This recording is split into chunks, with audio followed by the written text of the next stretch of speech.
Assalamualaikum warahmatullahi wabarakatuh. Salam jumpa kembali dengan saya Sendung Tok. Tidak lupa saya mendoakan kepada seluruh teman-teman, mudah-mudahan senantiasa diberikan kesehatan, diberikan rezeki yang lancar, dimudahkan dalam segala hal.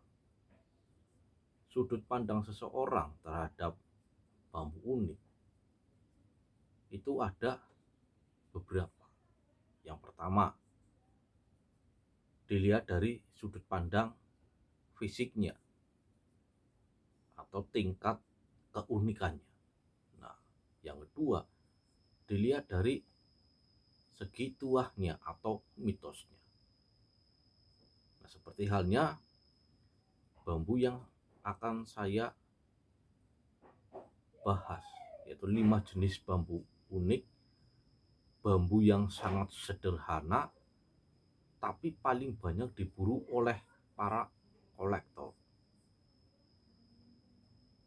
Dalam segi harganya ini juga lumayan mahal. Kenapa dibilang sederhana? Karena kalau tidak dijelaskan itu tidak akan tahu nama pakemnya maupun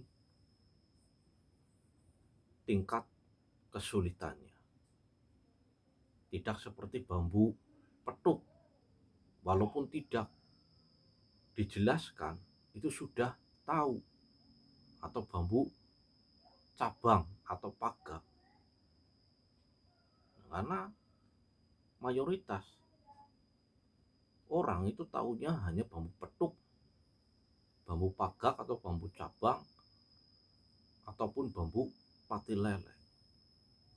Nah, bambu apa saja yang sangat sederhana tapi sulit ditemukan, kemudian paling banyak diburu oleh para kolektor.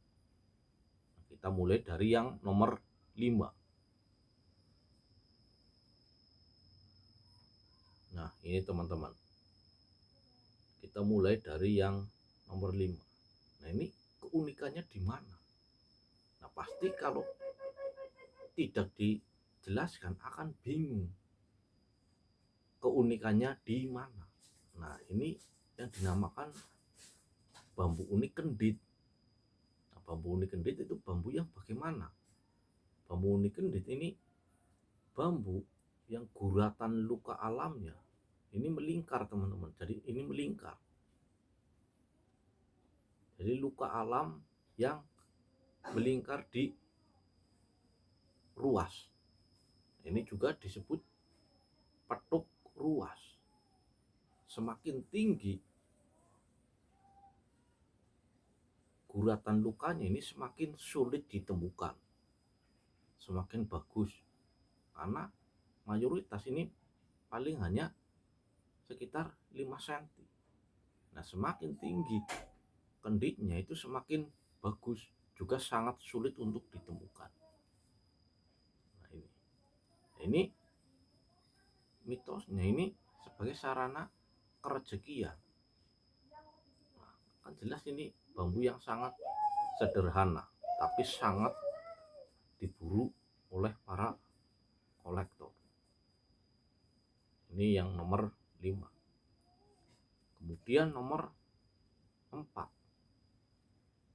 Nah, ini teman-teman. Nah, ini bambu apa ini? Nah, ini yang dinamakan bambu jalu. Keunikannya di mana? Nah, keunikannya ya ini rantingnya ini tumbuh di ruas atau di badan bambu. Nah, karena normalnya seperti ini, teman-teman, ini ranting atau tunas. Ini tumbuhnya di alis. Nah, sedangkan ini di atas alis. Ini jalur dua sap. Ini sederhana, tapi mencarinya sulit. Dalam segi harganya juga lumayan. Nah, ini bambu jalu. Ini lambang dari seorang lelaki sejati. Jalu. Ini nomor 4. Nah, untuk yang nomor 3, nah ini teman-teman, ini nomor 3. Nomor 3 ini apa? Ini buluh perindu bambu plus junjung derajat. Junjung derajat itu alis yang bertumpuk lebih dari 2 buluh perindu. Nah, ini yang di dalam ini yang dinamakan buluh perindu atau serat yang ada di dalam tabung bambu. Jadi ini adanya buluh perindu adanya di dalam tabung bambu. Nah, kalau di luar bambu itu kemungkinan jamur kawat yang seperti rambut, tapi insya Allah itu sejenis jamur karena bentuknya seperti kawat hitam, makanya disebut jamur kawat. Ini buluh perindu bambu. Jadi antara buluh perindu dengan buluh perindu itu berbeda. Kalau buluh perindu itu yang ada di dalam tabung bambu, sedangkan buluh perindu itu yang konon katanya itu yang seperti rambut yang adanya di sarang burung elang. Itu katanya. Nah, ini mitosnya ini sebagai sarana kerejekian dan pengasihan. Ini jelas sangat sederhana. Kalau tidak dijelaskan itu tidak akan tahu keunikannya apa. Nah, tapi ini sangat diburu oleh para kolektor atau para pemburu bambu unik. Sederhana tapi sangat sulit ditemukan. Ini buluh perindu bambu. Nah, kemudian untuk nomor 2, nah ini teman-teman. Nah, pasti bingung, bambu apa ini? Ini memang sangat sederhana sekali, tapi untuk mencarinya ini insya Allah ini sangat sulit. Nah, ini namanya bambu unik rajut sukmo. Nah, rajut ranting. Nah, ini yang ranting atau tunas yang masuk ke dalam lubang ruas badan sendiri.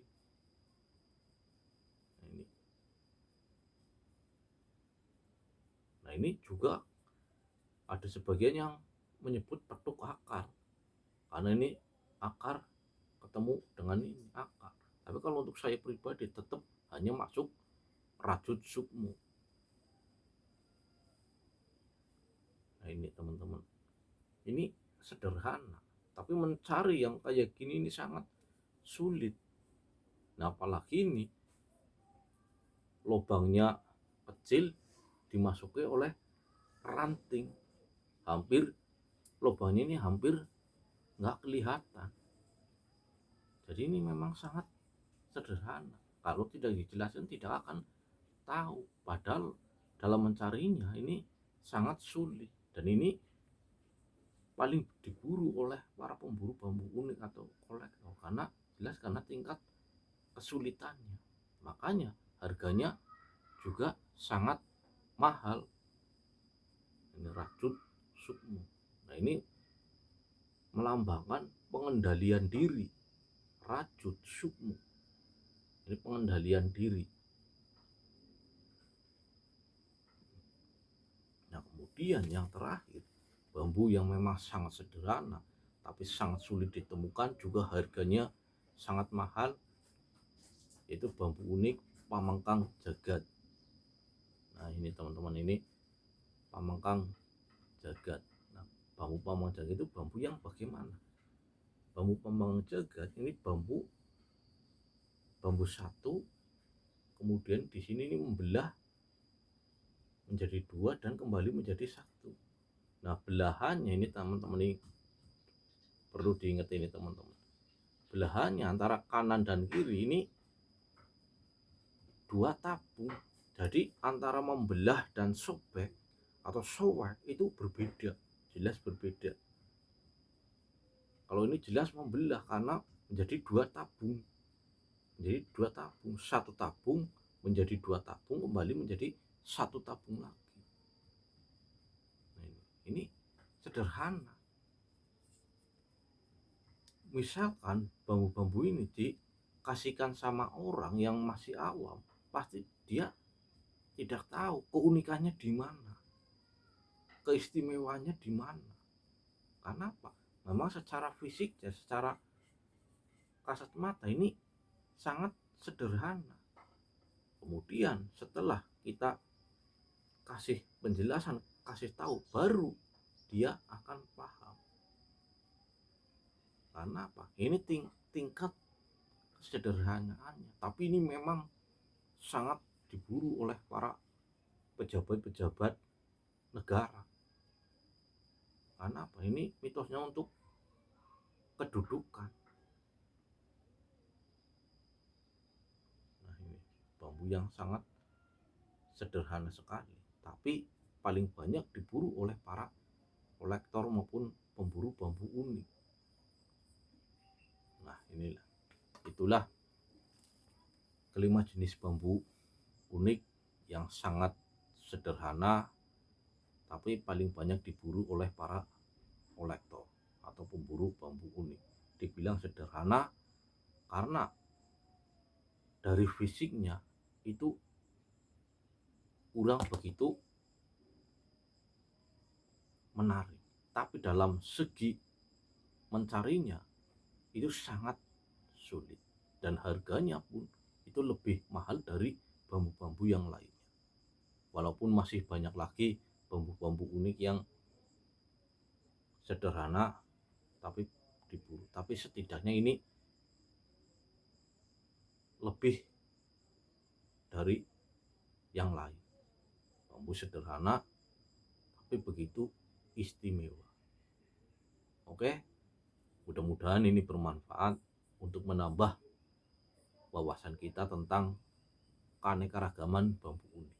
Bagaimana sudut pandang kita melihat keunikan dari sebuah bambu. Mau melihat dari fisiknya atau melihat dari tuahnya.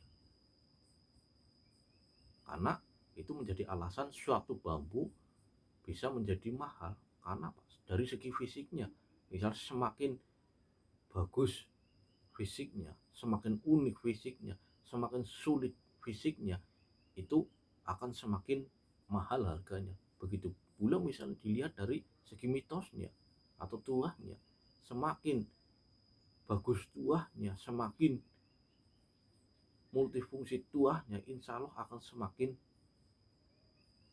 mahal harganya. Cuman itu memang suatu keyakinan masing-masing. Jadi tidak harus dipercaya sepenuhnya. Nah, tapi kalau secara fisik itu semua orang itu bisa menerimanya. Sedangkan kalau tuah atau mitos itu tidak bisa dibuktikan secara ilmiah atau secara nyatanya. Jadi saya kembalikan kepada pribadi masing-masing mau melihat dari segi yang mana. Kalau untuk saya pribadi jelas saya melihat dari segi keunikannya. Semakin unik, semakin sulit ditemukan akan semakin bagus. Oke, saya akhiri. Wassalamualaikum warahmatullahi wabarakatuh. Salam sukses buat kita semua.